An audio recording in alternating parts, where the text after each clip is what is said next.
যে থাকার সে কিছু না পেলেও থাকবে, কিন্তু যে যাবার তাকে সব কিছু দিলেও সে যাবে, পালিয়ে যাবে। আমি বলছি আজকের ক্লাস বিবি কুন্ডু পার্ট 2 477। অঙ্কগুলো প্রত্যেকটা মাখন মাখন অঙ্ক আছে, এরকম অঙ্ক তোমাদের পরীক্ষায় আসার সম্ভাবনা খুব বেশি। চলো আজকে ভিডিওটা শুরু করা যাক ফুল এনার্জি নিয়ে, ফুল একদম একদম পুরো হাই হয়ে। একদম খাতা পেন নিয়ে বসে যাও, একদম স্কেল ক্যালকুলেটর রবার যা আছে সব নিয়ে বসে যাও। আজকে কিন্তু ক্লাস হবে দুর্দান্তভাবে। শুরু করছি। তো শেয়ারের অঙ্ক করতে গেলে প্রথমে আমাকে বলতে হবে অ্যাপ্লিকেশনের এন্ট্রি। অ্যাপ্লিকেশন এন্ট্রি কি? Bank account debit to equity share application account, আর equity share application to equity share capital account. To ব্যাংকটা কেন করলাম? কারণ আমার সিট ছিল 40,000 জন্য, কিন্তু আমার কাছে অ্যাপ্লিকেশন এসেছে 50,000 জন্য। বলেছে বাকি টাকাটা ফেরত দিতে, মানে 10,000 টাকা ফেরত দিয়ে 10,000 টাকা ফেরত দিয়ে দাও, মানে 10,000 শেয়ারের টাকা ফেরত দিয়ে দাও। তাহলে যখন ফেরত দেওয়ার এন্ট্রি হয় তখন টু ব্যাংক হয়ে যায়। আচ্ছা, অ্যালটমেন্টের দুটো entry, equity share allotment two equity share capital, bank account debit to equity share allotment. তাই করেছি 40,000, এইটা কিন্তু 40,000 দিয়ে করেছি। এই প্রথমটা কিন্তু 50,000 দিয়ে করেছি, কারণ আমি অ্যাপ্লিকেশন 50,000 এর জন্য পেয়েছি।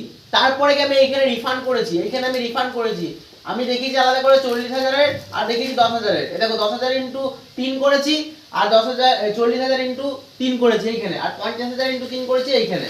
ঠিক আছে, তারপরে চলে আসবো ফার্স্ট এন্ড ফাইনাল করে। ফার্স্ট এন্ড ফাইনাল করে কত টাকা ছিল? 4 টাকা ছিল। তাহলে 10,000 ইনটু 4 1,60,000 লিখে দিয়েছি। আর এটা বলেছে কলসিন এরিয়া ছিল, কলসিন এরিয়া মানে টাকা দিতে পারেনি, অ্যালটমেন্টে টাকা দিতে পারেনি। কত শেয়ার দিতে পারেনি? 800 শেয়ার। সেই 800 শেয়ারের টাকা এখানে লিখেছে। 800 ইনটু কত হচ্ছে? 4। তাহলে 8 4 3200। 1,60,000 থেকে 3200 মাইনাস করলাম, তাহলে আমার 1,56,800 আমার বেরিয়ে গেল শেয়ারে। এরপরে আসবো আমরা অ্যাডমিশনের অঙ্ক। মাখন অঙ্ক দিচ্ছে অ্যাডমিশনেরটা, প্রথম দিকে ভালো করে বোঝো, শেষটাও ভালো করে বোঝাবো। ধৈর্য ধরে বসো, খাতা নিয়ে বসো। যদি যারা করে আছো তারা চেক করো, আর যারা করে নেই তারা অঙ্ক করো। একদম দারুণভাবে বোঝাবো। দেখো বলেছে যে প্ল্যান্ট এন্ড মেশিনারিটা কমে গেছে, সেজন্য আমি লিখেছি টু দিকে প্রভিশন ফর ডাউটফুল ডেট হচ্ছে আমাদের লাইবিলিটি বেড়ে গেছে, করেছি। দেখো 5% না 6% নিচে, দেখো করেছি। তারপরে হচ্ছে আমাদের বিল্ডিংটা দেখো ডেপ্রিসিয়েট হয়েছে 10%, বিল্ডিং ডেপ্রিসিয়েশন করে দিয়েছি।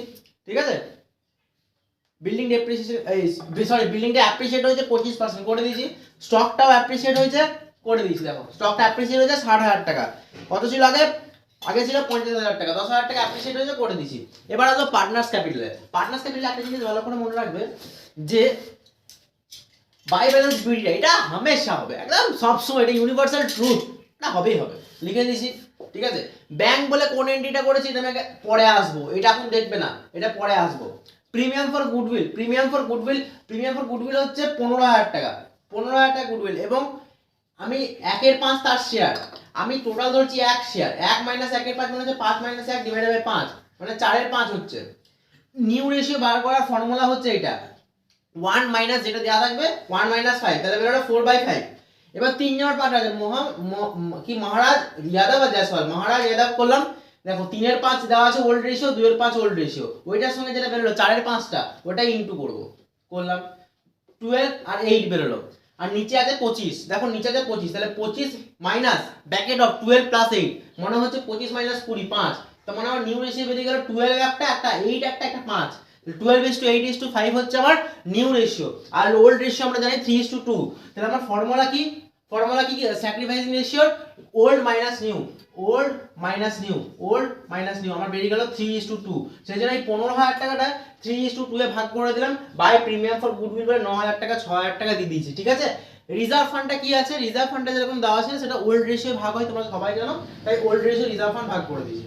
আর এই যে রিভ্যালুয়েশনে যে প্রফিটটা, এই লসটা, এইটা ক্রিস ক্রস যায় আমরা জানি।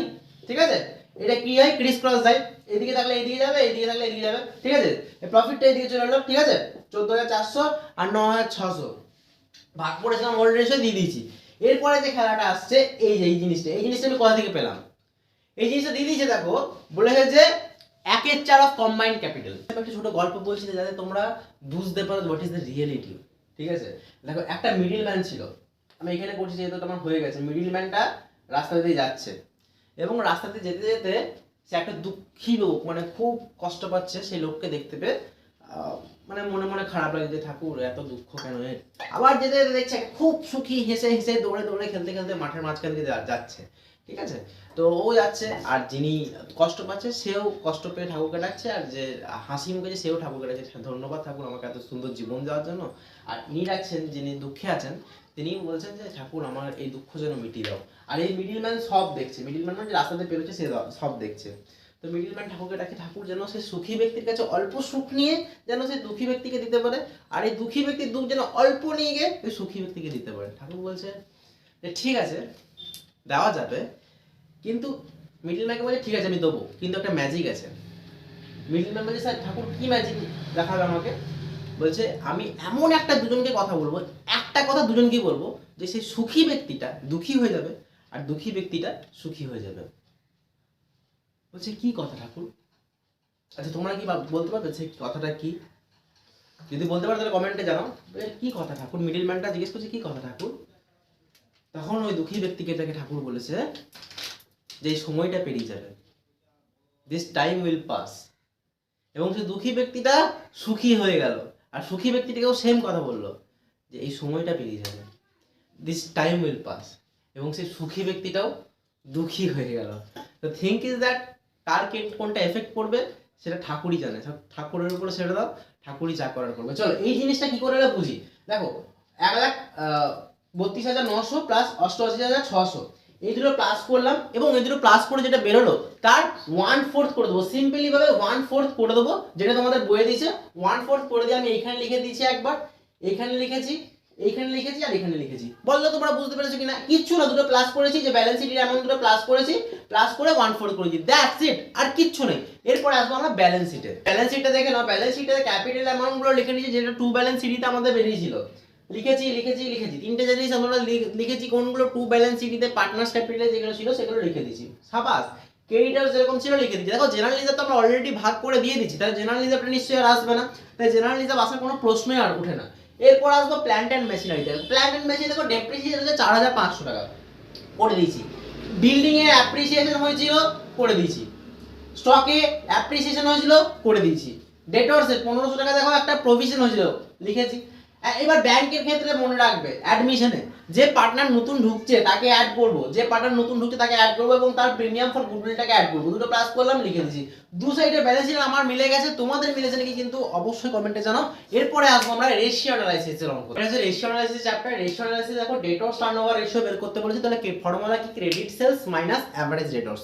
ক্রেডিট সেলস বের করার ফর্মুলাটা কি দেখে নাও, total sales minus cash sales minus sales return করে দিয়েছি। 5,50,000 উপরে লিখেছি। অ্যাভারেজ ডেটরস এর ফর্মুলা কি বাবা? অ্যাভারেজ ডেটরস এর ফর্মুলা হচ্ছে opening plus closing divided by 2। তাই করেছি, আমার এটা বেরিয়ে গেছিল 1,25,000 করে দিয়েছি, ডিভাইড করে এটা হয়ে যাবে আমার 4.4 টাইমস। ঠিক আছে। এরপরে আসবো আমরা gross profit ratio. Gross profit রেশিওর ফর্মুলা কি বাবা? Gross profit by net sales into 100। এবার তোমাদের গ্রস প্রফিটটা বইয়ের মধ্যে দেওয়া আছে ক্লিয়ার করে, বেশ নেট সেলসটা দেওয়া নেই। নেট সেলসটা বের করার ফর্মুলা কি দেখো লিখে দিয়েছি, টোটাল সেলস মাইনাস রিটার্ন মানে সেলস রিটার্ন, তার মানে 8 লাখ টাকা ইনটু 100 ফর্মুলা পেয়ে গেছি আমরা 22.5 অ্যানসার। ঠিক আছে। আমি cash flow statement operating activities net প্রফিটটা আমরা লিখে দিয়েছি। দেখো নেট প্রফিট মানে প্রফিট এন্ড লসটা যেটা মাইনাস প্লাস করে লিখে দিয়েছি। অ্যাকুমুলেটেড ডেপ্রিসিয়েশন ছিল, এটা ডেপ্রিসিয়েশনটা 20,000 টাকা লিখে দিয়েছি। প্রভিশন ফর ট্যাক্স মনে রাখবে current year, provision for tax propose dividend সবসময় current year. Provision for tax একবার এখানে আসবে, ক্লোজিংটা আর ওপেনিংটা এই দেখো এখানে লেস হবে, মানে হচ্ছে এই যে ট্যাক্স পেড। ঠিক আছে। প্রপোজ ডিভিডেন্ডটা কি করলাম, ক্লোজিং নিয়ে চলে এলাম, আমার বেরিয়ে গেল 1,10,000 আর এর উপরে 1 লাখ। আর আমার ফর্মুলা কি আছে, decrease in current asset increase in current liability. Bill receivable আছে আর ক্রেডিটর্স, বিল রিসিভেবল ক্রেডিটর্স লিখে দিয়েছি, দেখো 96,000 চলে এসেছে, less increase in current asset decrease in current liability. Stock আছে আর ডেটর্স আছে, স্টকটা কি হয়েছে ইনক্রিজ করেছে, ডেটর্সটাও ইনক্রিজ করেছে, দেখো কত কত ইনক্রিজ করেছে লিখে দিয়েছি, হয়ে গেছে। ট্যাক্স পেডটা মাইনাস করে 1,30,000 আমার অপারেটিং এ বেরিয়ে গেছে। ইনভেস্টিং এ একটাই আছে, প্ল্যান্ট এন্ড মেশিনারি সেল করেছে, 1 লাখ টাকা সেল করে লিখে দিয়েছি, তাহলে ইনভেস্টিং আমার হয়ে গেল কমপ্লিট। এরপরে যে ফিনান্সিং, ফিনান্সিং একটা লোন রিপেড, লোনটাকে পেড করছে, তাহলে পেমেন্ট লোন করে দিয়েছে 1,50,000 টাকা, আর প্রপোজ ডিভিডেন্ড পেড হচ্ছে 40,000 টাকা, তাহলে আমার বেরিয়ে গেল 1,90,000 টাকা। এরপরে তোমরা এটা বের করো, net increase decrease cash and cash equal তোমাদের কত বেরোলো আর কিভাবে বেরোলো আমাকে অবশ্যই জানাবে কমেন্টে।